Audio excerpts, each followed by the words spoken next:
Hi guys, this week we're going to look at rules and how we can understand them, implement them, and more importantly, the 4 things we need to understand about rules. Thank you for everyone who's been doing this. Plus, you'll notice there's a new lens. I'm trying out an anamorphic lens, so let me know in the comments below what you think of this look. Thanks. Color rendition, all that sort of stuff. Anything you can comment would be great, helpful. As I said, thank you for everyone who's been doing this. The likes, the comments, the shares. All that stuff goes to help grow the channel. If you can watch it all the way through the end or as far as you can, that tells YouTube it's worth sharing. You will have seen a lot of content creators talk about followings falling off a cliff, how everything's going really bad. I don't know what is happening, but it is a little bit strange that YouTube isn't showing things to people that subscribe to things. It happened to me. I watched Casino Guitars. Suddenly I stopped seeing their videos. I had to go back to their site and start engaging with it. So if any engagement you can do, thanks so much. Okay, the 4 things about rules.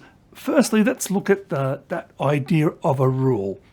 They're not a rule, they're a commonality, and they're easy to explain to people as rules, but they're not truly a rule. A rule is something which is meant to punish a person who doesn't follow it. So if you're in a car, you're driving along, you go above the road rules, you drive too fast, punishment. You're going to get punished for that. If you have to build a house in a particular way and you don't follow those regulations, those are rules, there's laws, bang, punishment.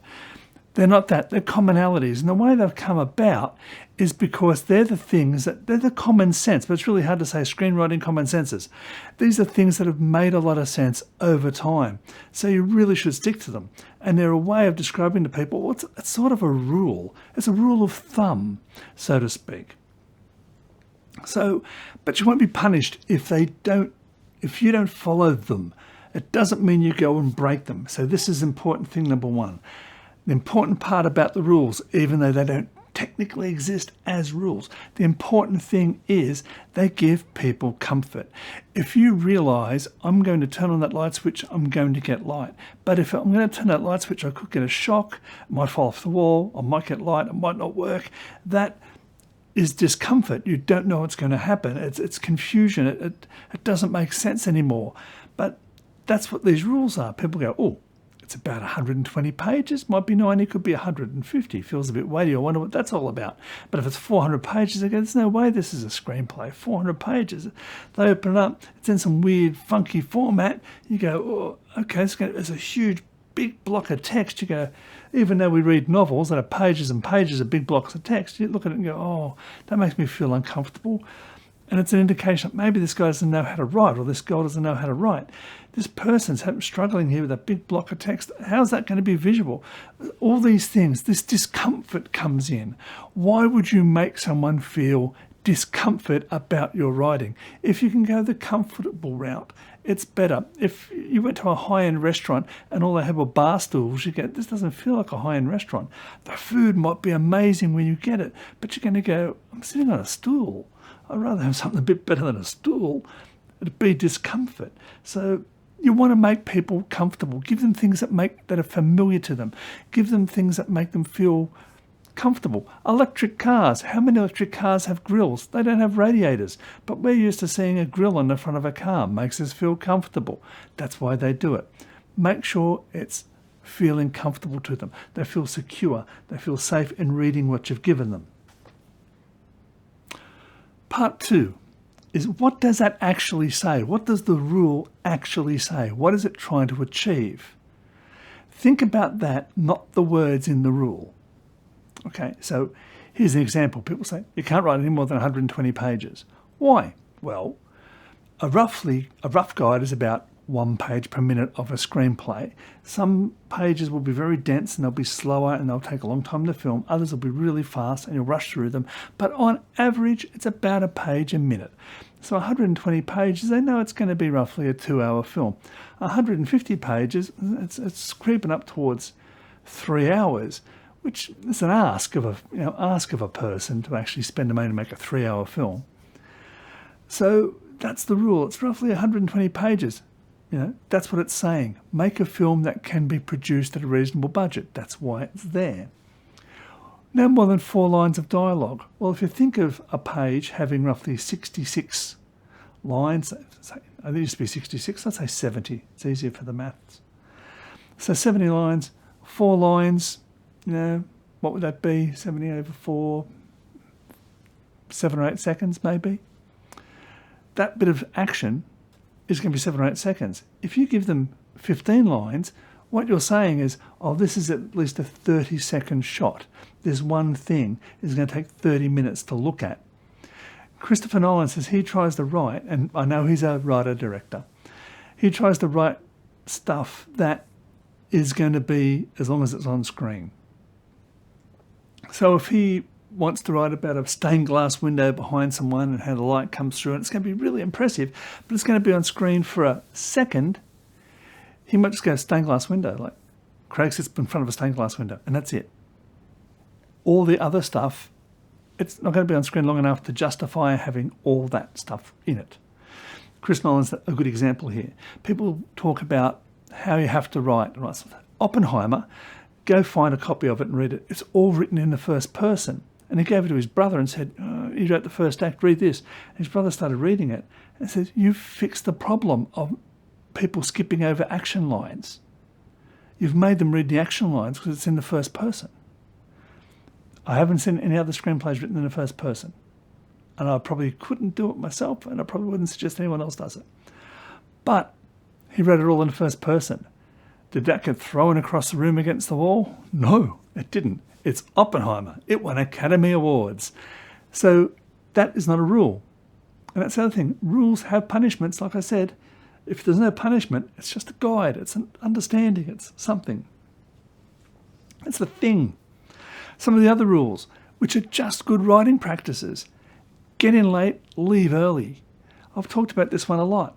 The person walks up to the car, starts the car, drives across town, gets out of town, does this, all that, buys a donut, comes home, eats the donut.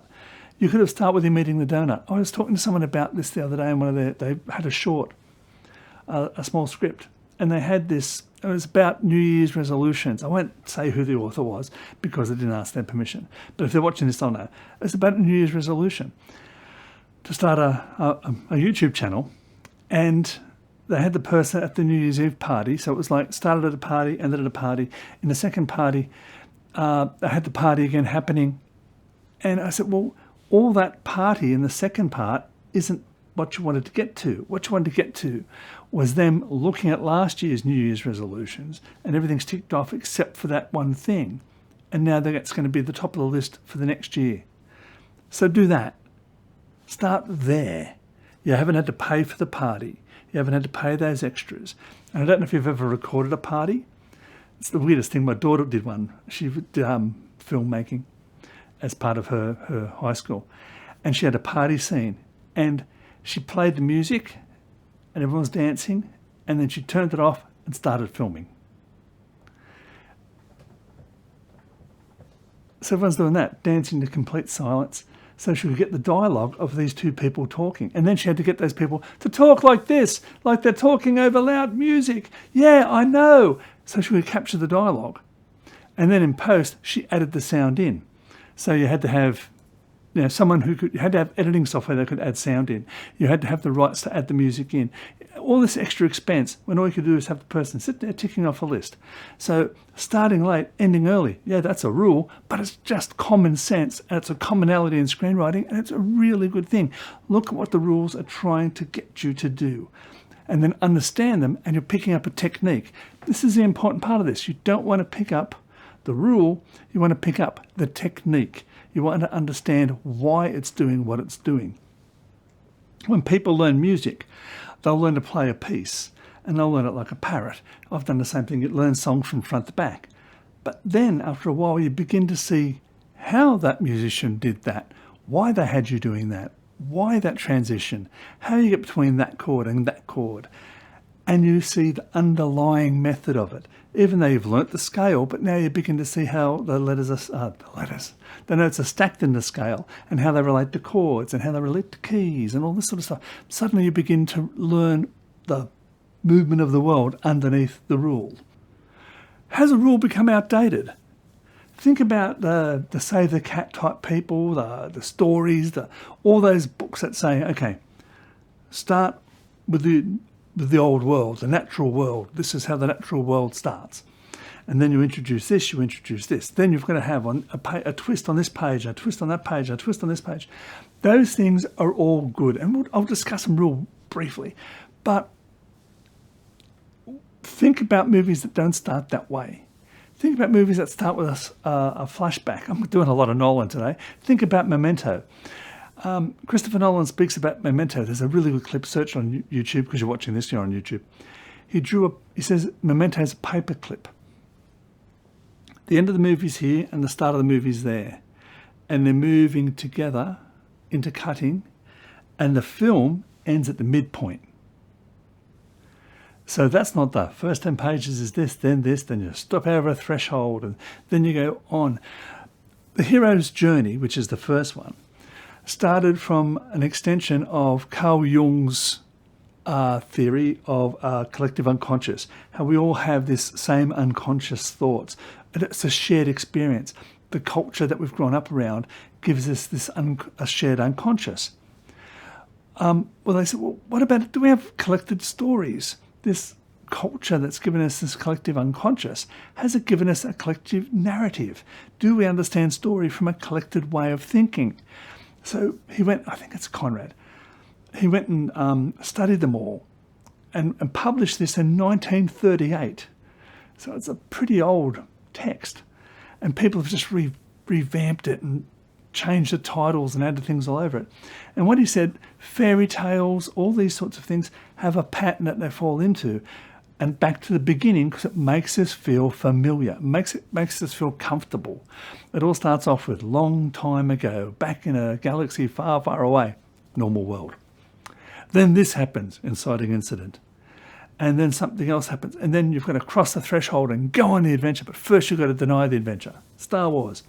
Come on, let's go. We can fly off together and do it. Oh, I can't. Uncle Owen and Aunt Peru needs me here to do the water evaporators. I haven't seen it since I was a kid.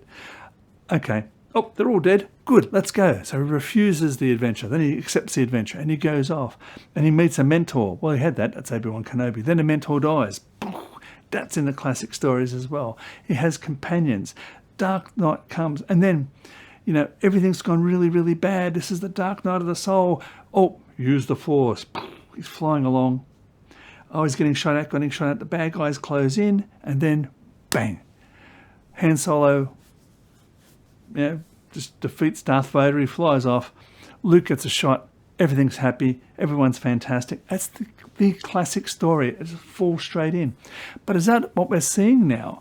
As those classic stories become a bit paint by numbers, people are beginning a bit of a yawn fest unless you do them really good. Unless you can hide your structure underneath good story, people begin to go, There's so many cliches, like the last girl in horror films, where everyone dies except the last girl.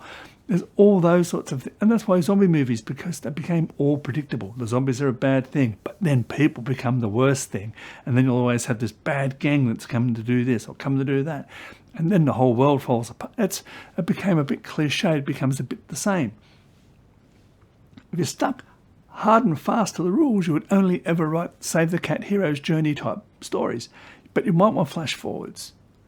I wrote my first flash forward the other day for a little competition. It was a bit of fun. But you may want to have flashbacks. You may want to tell the whole thing as a series of vignettes that aren't really together, like those movies like New Year's Eve or whatever. There's all these stories and they come together at the end. Grand Canyon's another one. Maybe you want to tell a really long story. Maybe you want to write serialized TV. Who knows? But those formulas don't always work. But they did at one time. And there's a lot of commonality in them. So look why they work. So let's look at the hero's journey real quick. A 2-second refresher. Oh, but before we jump to the end, let's just do the books. Tools, not rules. That's possibly why I'm saying this. I don't like rules. I like tools. Solve problems. Unlock your head. Get you thinking. Get you solving problems. But we're going to go into the hero's journey in a sec, which is in all the other books, but not in this one. And then there is logline. That just helps you write log lines. There's all these patterns, commonalities. It's going to break your brain again, get you thinking, get you out of that stuck in the first act. And 20% off writerduet. That's for you. I make nothing. That's a code straight to you from the good people at writerduet, straight to you.